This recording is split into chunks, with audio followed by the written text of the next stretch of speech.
Hi everyone, it's Miss Mazen here. Today we're talking about quadratics, specifically factoring, and that's from the MPM 2D Grade 10 Academic Math. Here we have three equations used to represent a quadratic relation. That's vertex form, standard form, and factored form. This is the order. You can convert from an equation in vertex form to standard form, and an equation in standard form to factored form, and the reverse can be done as well. Today, we're going to be focusing on converting equations from standard form to factored form and vice versa. So to start, let's look at converting equations from factored form to standard form. In order to do this, we use skills from our polynomials unit back in grade 9. That means use of FOIL, distributive property, and collecting of like terms. Here is the formula for equations in factored form and standard form. If we look at the equation x plus 2 in brackets and x plus 8 in brackets and take what we know from expanding polynomials, we would first FOIL, then collect our like terms, then convert it into standard form. Please note, R and S in the formula for factored form are also referred to as roots, and they are the x-intercepts. The opposite values of R and S are the x-intercepts. Now let's do the reverse. This is converting from standard form to factored form. Now there are three core methods that we use in order to do this. So that's common factoring, product sum method, and factor by decomposition.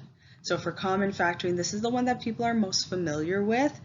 This is where you find the greatest common factor between all of your terms. Here in this example, we have y equals 2x squared plus 6x. Now, both of these terms are divisible by 2x. So my factored form equation is going to read y equals 2x bracket x plus 3. So the product sum method now is used when our a value in a trinomial is equal to 1. Here we need to find two numbers that add to our middle number, the b value, and those same two numbers will multiply to give us our constant, which is also the c value. So for example, x squared plus 5x plus 6, our a value is equal to 1, so we're good there. And we need to find two numbers that multiply to 6 and add to 5. Here, our magic number is 3, or our magic numbers are 3 and 2, because 3 multiplied by 2 is 6, and 3 plus 2 is 5. Now, easiest thing to do from this point is take your two magic numbers and put them into brackets with x. X plus 3 and x plus 2, both in separate brackets. And that's simply how you do the product sum method. Now, factoring by decomposition is a little bit different. We use this when a does not equal 1, so it can be greater than 1 or less than 1. In this case, you're going to be multiplying a by c to find the product value, and then use b for the sum value, so nothing's going to change there. Our equation here, we have negative 2x squared minus 7x minus 5. First, we got to multiply that negative 2 and negative 5 to find our product value, and then we need to find two numbers that add to our middle number, negative 7, and those same two numbers need to multiply to give us positive 10. Our magic numbers are negative 5 and negative 2. Here's where things get a little different. We're going to rewrite the equation with negative 5x and negative 2x instead of our negative 7 originally in our equation. It's going to look something like this. Negative 2x squared minus 2x minus 5x minus 5. Okay? Then we bracket off two terms. Make sure that they have a common factor. Your goal here is to common factor each bracket, which will produce two of the same brackets. So they're going to have the same terms within your brackets. So I'm going to bracket off negative 2x squared and negative 2x, and I will bracket off negative 5x and negative 5. If I were to common factor each bracket on their own, I would get negative 2x bracket x plus 1 minus 5 bracket x plus 1. If you notice here, both of my brackets are x plus 1. So I'm going to go ahead and eliminate one of them, take the coefficients from each of the brackets, and put them in a bracket. My factored form would read x plus 1, because that's one of our brackets, and then I take the negative 2x and the negative 5 and place that in the second bracket. Now there is a special case over and above the three factoring methods we just shared. It's called difference of squares. This is the criteria. There are two terms in your standard form equation. They're separated by a subtraction sign. Also, both of those terms can be square rooted evenly. Let's look at some examples here. First example is x squared minus 16. We take our first value and square root it. Can it be square rooted evenly? Yes, it can. X squared square rooted is just x. Second term is 16. Can it be square rooted evenly? Yes, it can. 16 square rooted is 4. What do we do now? We place x and 4 in two separate brackets, one with a plus sign and one with a minus sign. My factored form equation would read bracket x minus 4, close bracket, open new bracket, x plus 4. A secondary example, which I feel would be very important to look at, is 4x squared minus 81. Now we do the same thing. We have two terms. They're both separated by an equal sign. Can both of my terms be square rooted? Here we have to use 4 and x squared. Can both of those values be square rooted? The answer is yes. So 4x squared square rooted is 2x, and 81 square rooted is 9. My factored form equation would read 2x minus 9 in one bracket and 2x plus 9 in the second bracket. So factoring can really be summed up into one step. First and foremost, you count the number of terms. If you have two terms, you're going to either use greatest common factor or difference of squares, sometimes both. If you have three terms, you will first identify if your A value is equal to 1. If your A value is equal to 1, you verify if you can greatest common factor, and then you're going to use the product sum. If your A value is greater than or less than 1, you verify if you can greatest common factor, and then you factor by decomposition. Example number 1, that's x squared minus 7x plus 12. So here I'm going to count the number of terms. I have 3 terms. Then I will verify if my A value is equal to 1. The answer is yes. So if your A value is equal to 1, you have 3 terms. You then check to see if you can greatest common factor. Does 1, negative 7, and 12 have any factors in common? No. So we will go ahead and do the product sum method. We need to find two numbers that add to negative 7, and those same two numbers need to multiply to positive 12. That means our magic numbers are negative 3 and negative 4, because negative 3 times negative 4 is positive 12, and negative 3 plus negative 4 is negative 7.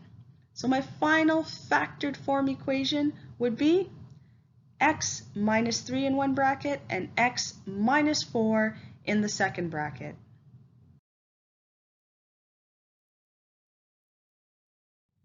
Example number 2, that's 3x squared plus 10x minus 8. So first things first, we just count the number of terms we have. We're dealing with 3 terms. Is my A value equal to 1? The answer is no. My A value is 3. Then I check to see if 3x squared, 10x, and negative 8 can be greatest common factored. The answer to that is also no. They don't have anything in common. Finally, since we're dealing with three terms, an a value that is not equal to 1, we will select factoring by decomposition. Let's have a look at our equation here. The first step to factoring by decomposition is finding your product value, which is find two numbers that multiply to negative 24, that's a times c, 3 times negative 8, and those same two numbers got to add to positive 10. Our magic numbers are negative 2 and positive 12. Negative 2 times 12 is negative 24, and negative 2 plus 12 is positive 10. We are then going to rewrite our equation, replacing that positive 10x with the two values that we just found. That's 3x squared plus 12x minus 2x minus 8. At this time, this is where we are going to pair them up according to greatest common factor. Okay? Here we are going to pair up 3 and 12, and the other pair will be 2 and 8. This is what our brackets are going to look like. Now we've got a factor. This is where the factoring comes into play. It's easiest to cover one bracket at a time and just factor it as if the other bracket is not even present. So I'm going to look at 3x squared and 12x, and I know that both of those terms are divisible by 3x. I'm going to do that first. 3x bracket x plus 4. If I FOIL that back, I will get 3x squared plus 12x. Now, covering the first bracket and just simply looking at the second bracket, I see that negative 2x and negative 8 are both divisible by negative 2.